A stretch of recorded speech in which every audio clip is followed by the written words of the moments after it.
Have you ever woken up and felt deep in your bones that your body feels older than your actual age? That familiar stiffness in your lower back. The faint crackle in your knees as you swing your legs out of bed. Does any of that sound familiar to you? Most of us start our day with a warm cup of coffee. It feels harmless, doesn't it? A comforting ritual. But as a doctor who has treated older adults for 3 decades, I have to tell you something that might be hard to hear.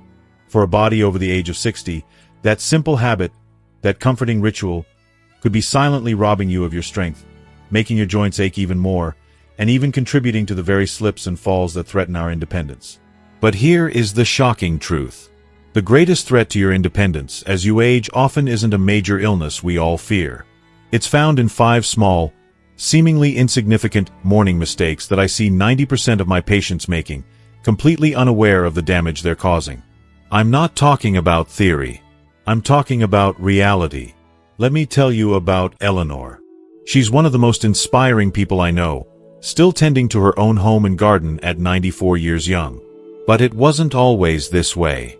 I first met her when she was 75, coming to my office with dizzy spells, painful, swollen joints, and a fatigue she just couldn't shake. We changed just 5 small things in her morning routine. The transformation was nothing short of miraculous. Today, I'm not just going to analyze these 5 mistakes. I will give you the exact, simple, and completely free habits that you can use to replace them, starting tomorrow morning. These are the very same habits that have helped Eleanor and hundreds of my other patients reclaim their energy and mobility. And please, make sure you watch until the very end. The 5th and final habit I'll share is the most critical one of all. It deals directly with preventing age-related muscle loss, the true thief of our independence. Understanding this one secret could genuinely change the quality of all the years you have ahead of you. What I'm sharing with you today isn't guesswork. It's based on decades of clinical experience and backed by solid research from institutions like Johns Hopkins and Tufts University. But before we dive in, I truly want to know how many of you have faced this. If what I've just described feels familiar to you, please take a moment to comment a simple yes below. It helps me know you're here, and it shows others in our community that they are not alone. Okay, let's get started. Alright, let's begin with the first morning mistake, one that I see in nearly every single patient who walks through my door. Habit number 1. The dawn hydration ritual. The mistake is reaching for a cup of coffee the moment your feet hit the floor. I know. For so many of us, the smell of brewing coffee is the smell of the morning itself. It feels like the engine starter for our brain. But I need you to understand what's truly happening inside your body at that moment. After 7, 8, or even 9 hours of sleep, your body is in a state of mild dehydration. You've been losing water all night just by breathing. When you introduce coffee first thing, a known diuretic, you're essentially telling your already thirsty body to flush out even more precious fluid. This is what's happening on a scientific level. That coffee is pulling water from your joints, from your muscles, and even from the cells in your brain. Now, here's the core reason why this becomes so much more dangerous as we get older. A younger person's body has robust systems for managing fluid balance, and their sense of thirst is a reliable signal. But after 60, something changes. Our natural thirst mechanism begins to dull. We can be significantly dehydrated and not even feel it. So, while you think you're just waking yourself up with that coffee, you're actually compounding an existing problem your body is no longer warning you about. This leads directly to those symptoms we so often blame on just getting older. That familiar stiffness in your knees when you first stand up? That isn't just arthritis. It's often your joints crying out for lubrication. The slight puffiness in your fingers, the feeling that your rings are too tight in the morning? That's your body trying to retain fluid in response to dehydration. And that frustrating brain fog, that feeling of being slow and groggy long after you've woken up? It's not necessarily a sign of cognitive decline. It's often a direct symptom of a dehydrated brain. The scientific proof here is undeniable and quite startling.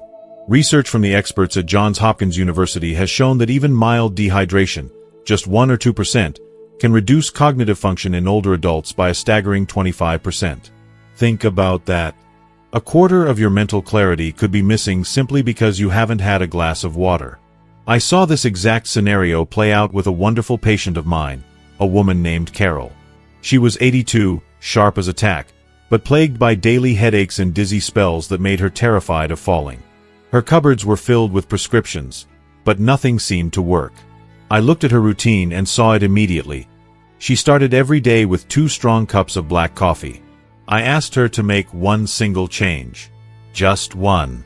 Before she even thought about her coffee maker, she was to drink a glass of water. She was skeptical, of course. How could something so simple possibly help? But she promised to try. A week later, my office phone rang. It was Carol, and her voice was filled with a joy I hadn't heard in years. "Doctor," she said, "I stood up from my chair this morning, and I didn't have to grab the wall. My headache is gone." She didn't need another pill. Her body was just thirsty. So please, stop letting your body run on empty every morning. The solution is right there in your kitchen tap. Here is your new constructive action. Before your coffee, before your tea, before anything else, start your day with 1 16-ounce glass of room temperature water. And here's a little secret for my practice. Add just a tiny pinch of natural sea salt. Not table salt, but mineral-rich sea salt. This provides essential electrolytes, like sodium and potassium, that help your cells actually absorb the water more efficiently. It turns a simple glass of water into a powerful, full-body hydration solution. While you can certainly get electrolytes from a balanced diet, this morning ritual provides them at the most critical moment of the day. So let's make a commitment. If you promise to try this simple, life-changing ritual, I want you to go to the comments right now and write one word: water. It's a promise to yourself. Now for the second mistake, which is just as common and just as silently damaging. It's about what we do, or rather, what we don't do, in the first few minutes after waking. Habit number 2. The morning light reset. The mistake is staying indoors all morning. We wake up, turn on the artificial lights in the bathroom, the kitchen, and the living room, and we think our bodies have gotten the message that the day has begun. But they haven't. Not in the way that matters. Inside every one of us is a master clock, a biological pacemaker known as the circadian rhythm. This internal clock doesn't just manage your sleep-wake cycle. It governs over 150 critical bodily functions, including your hormone production, your immune response, your digestion, and even your mood. And this clock has one primary switch to reset it each day: natural, full-spectrum sunlight entering your eyes.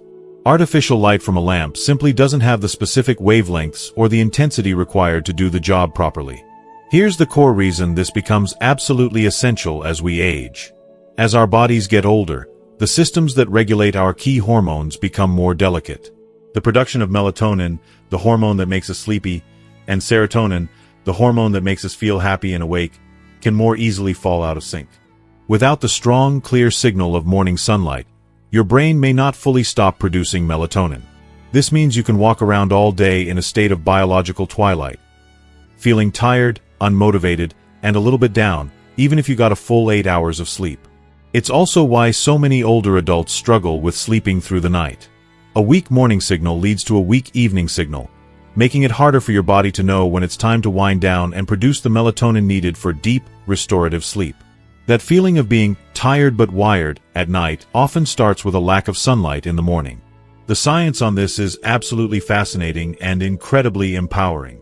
Major studies from prestigious institutions like Stanford University have demonstrated that just 10 to 15 minutes of direct morning sunlight can boost the production of serotonin by over 40%. That's a powerful, natural antidepressant, available for free, right outside your door. I had a patient, Patricia, an 81-year-old woman who had been wrestling with insomnia for the better part of a decade. Her nightstand looked like a pharmacy: melatonin supplements, herbal teas, even prescription sleeping aids. Nothing gave her a truly restful night. She told me, "I just don't think I'm meant to sleep anymore." I looked at her routine and suggested something that sounded almost silly to her. I asked her to take her morning cup of tea and drink it on her back porch every single day for 10 minutes. She laughed. "Doctor, sitting on my porch isn't going to fix 20 years of bad sleep." But like a good sport, she agreed to try it for 1 week. The following Friday, she called my office. She was amazed. For the first time in over a decade, She had fallen asleep easily around 9:30 and didn't wake up until 6 in the morning. All she did was reconnect her body to the rhythm of nature. So please, listen to what your body is asking for. Here is your constructive action. Within 30 minutes of waking up, step outside. You don't need to do a workout. You don't even need to walk. Just sit or stand for 10 to 15 minutes. And this part is crucial. Try not to wear sunglasses. The light needs to enter the special receptors in your retina to send that wake-up signal to your brain's master clock. Even on a cloudy, overcast day, the outdoor light is many, many times more powerful than your indoor lighting. Bundle up if it's cold. Stand under a covered porch if it's raining. Just get outside. This simple act tells your body that the day has truly begun, setting you up for more energy now and a better night's sleep later. Let's move on to our third morning mistake. This one happens entirely between our ears, and it has a profound impact on our mental clarity for the rest of the day. Habit number 3. The 4-minute mind tune-up. The mistake is allowing your mind to be passive or, even worse, flooding it with negativity first thing in the morning. What do most people do? We turn on the television to the morning news, with all its stressful headlines. Or we pick up our phones and start scrolling through social media. Or we simply sit with our coffee and let our worries about the day ahead, about our health, our finances, our family, circle endlessly in our heads. We are letting the most precious mental window of the entire day slip through our fingers. You see, science tells us that in the first hour of waking, your brain is in a remarkable state. It's what neuroscientists call a state of high neuroplasticity. This means your brain is exceptionally receptive to forming new connections and strengthening existing ones.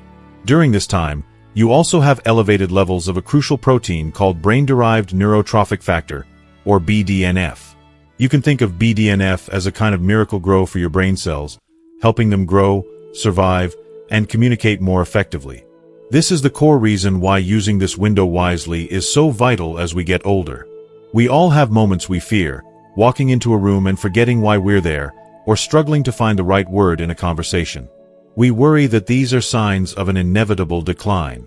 But in many cases, they are simply signs of an understimulated brain. Our brains are like muscles. They thrive on use, especially the right kind of use. By not actively and purposefully engaging our brains during this peak morning window, we are missing the single best opportunity of the day to build cognitive reserve, which is our brain's resilience against age-related changes. That feeling of brain fog, of mental slowness, isn't just a symptom of dehydration. It's also the symptom of a mind that hasn't been properly warmed up for the day's tasks. The power of this concept is truly transformative. I think of my patient, Brenda, an 88-year-old woman who was recovering from a very difficult hip replacement surgery. She was mostly bedridden for weeks and couldn't do her physical therapy, which left her feeling depressed and mentally sluggish. I shared with her my simple 4-minute routine. She could do it right there in her bed. She began practicing it every single morning without fail. When her physical therapist came to see her a few weeks later, he was stunned. He told me, "I don't know what she's doing, but her mental engagement and her positive attitude are recovering far faster than her body. She was actively rebuilding her brain, 1 minute at a time." So, let's stop letting the world dictate our mental state in the morning. Here is your new constructive action, my 4-minute mind tune-up. It's simple. For 1 minute, do simple mental math. Nothing complicated.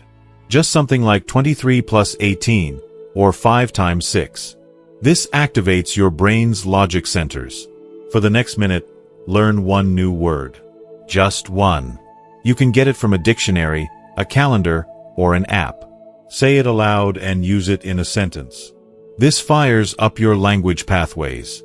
For the final 2 minutes, simply visualize your day ahead going well. Picture yourself moving with ease, having pleasant conversations, and accomplishing your tasks with confidence. This engages the executive function part of your brain. That's it. 4 minutes. Before the noise, before the worries. You are not losing your mind.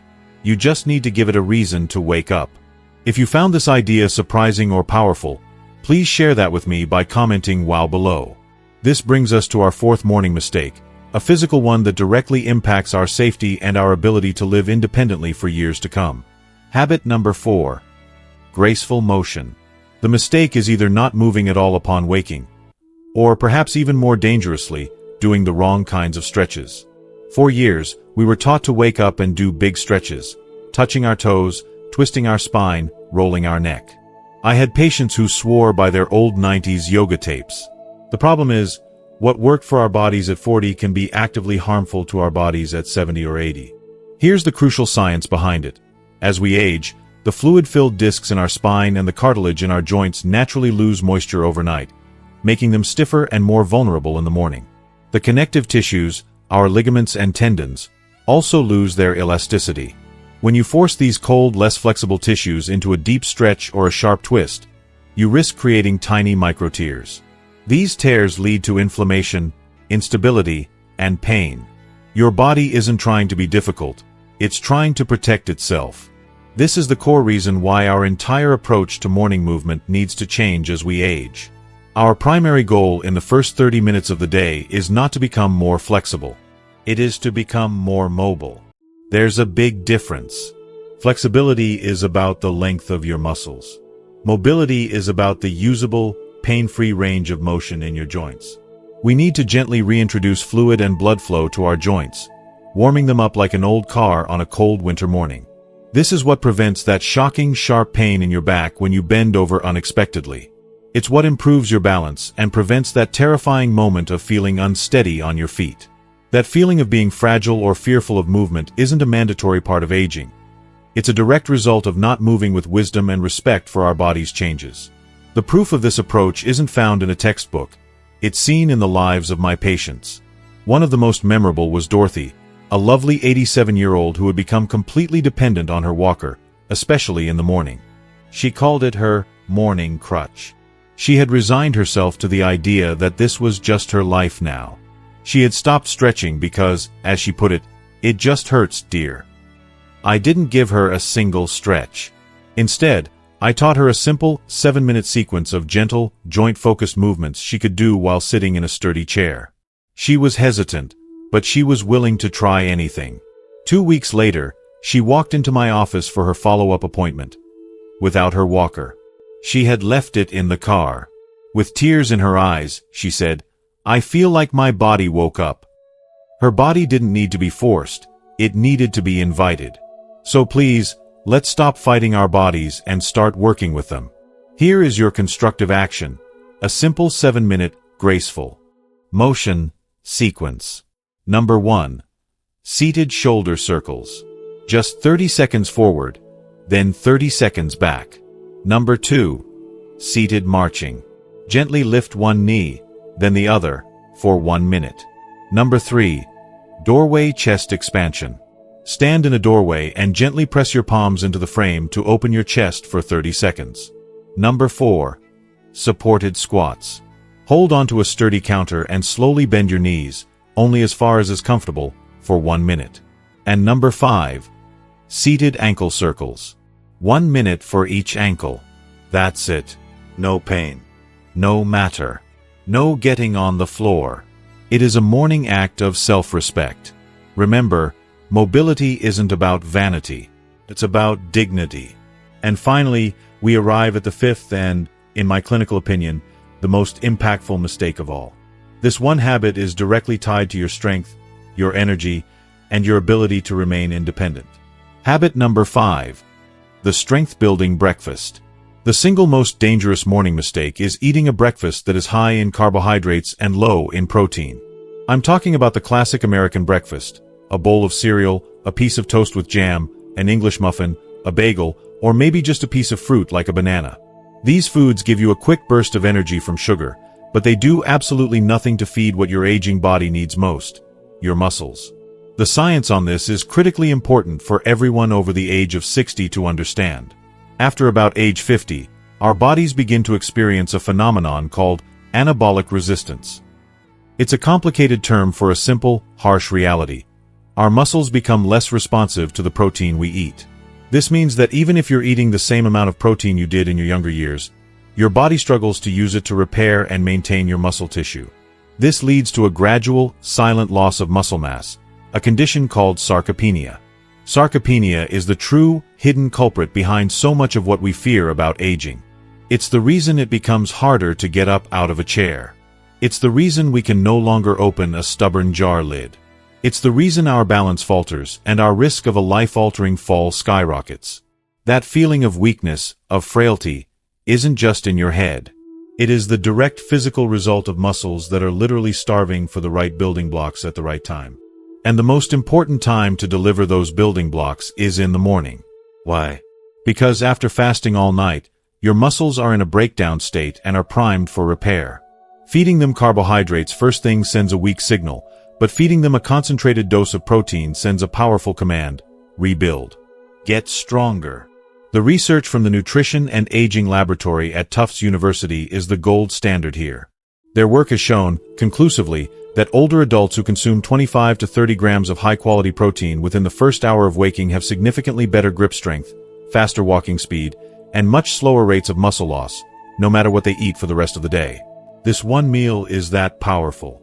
I think about my patient, Arthur, a proud 91-year-old man who came to me because he was struggling to carry his own groceries from the car.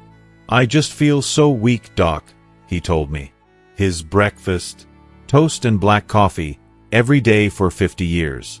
I didn't put him on an exercise machine. I simply changed his breakfast. I asked him to switch to 2 scrambled eggs and a cup of Greek yogurt. He came back a month later, stood up straighter, and shook my hand firmly. "I feel like myself again," he said. He was feeding his strength, not just his habit. So I urge you, take a hard look at your breakfast plate. Here is your constructive action. Make it your non-negotiable mission to consume at least 25 to 30 grams of protein in your first meal. This is easier than you think. 2 eggs and a half cup of cottage cheese are about 25 grams. A cup of Greek yogurt mixed with a scoop of protein powder is well over 30. A smoothie with whey protein, almond milk, and a handful of nuts is perfect. And for best results, do your gentle movement routine first, then eat your protein. This increases blood flow to the muscles, making them even more receptive. If you understand how truly critical this final habit is, I want you to declare it. Please, go to the comments and write the word strength. It's a commitment to feeding your independence. And so, we come back to Eleanor. Remember her? The vibrant, 94-year-old woman we met at the beginning, happily tending to her garden. When you see someone like her, living a life of such fullness and independence, it's easy to think it's just good luck, or perhaps special genes. But now you know the truth. Her strength, her clarity, her joy. It isn't the result of chance. It is the direct result of the small, intentional, and powerful choices she began making every single morning years ago. The dizzy spells, the aching joints, the constant fatigue she once felt. She replaced them, one simple habit at a time. What she did, you can do too. I hope that after our time together today, you see one thing more clearly than anything else. Your health and independence in the years to come will not be decided by a single diagnosis or a number on a calendar. They will be built, day by day, in the quiet, consistent choices you make in the first hour of each day. You hold the power to shape the story of the years to come. It all starts tomorrow morning. As we wrap up, we've explored 5 critical habits that can truly transform our golden years. But knowledge, as we know, is only powerful when we put it into action. So now, I have one important question for you. What is the one commitment you are making to yourself after watching this video? It could be as simple as, I will drink my glass of water before my coffee, or I will sit outside for just 5 minutes. It doesn't have to be big. Just one promise. Please, share your personal commitment in the comments below. Reading them inspires me, and your commitment will surely inspire others here to take that first brave step. And if you found real value and hope in our time together today, please show your support by giving this video a like.